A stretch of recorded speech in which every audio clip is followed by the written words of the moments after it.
آخرت کا گھر بہت قیمتی ہے.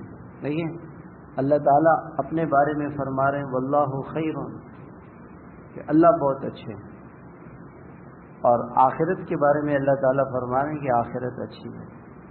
جیسے اللہ کی اچھائی کی کوئی حد نہیں ہے، اللہ سب سے اچھے ہیں، ایسی آخرت سب سے اچھی چیز ہے، بڑی قیمتی چیز ہے.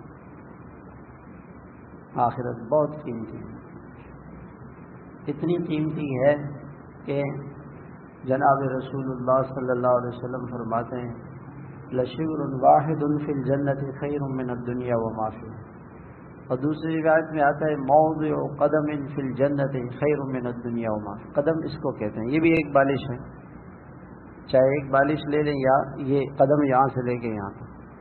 اتنی جگہ آخرت کی جنت کی اتنی قیمتی ہے کہ سارے دنیا کے بادشاہ اور سارے دنیا کے مال والے، خزانوں والے مل کر ایک بالش جگہ کو خرید نہیں سکتے. پوری جنت تو دور کی بات ہے. کتنی قیمتی جنت اللہ تعالیٰ نے بنائی اور اس کو اللہ تعالیٰ نے چھپا دیا. اس جنت کو اللہ تعالیٰ نے چھپا دیا.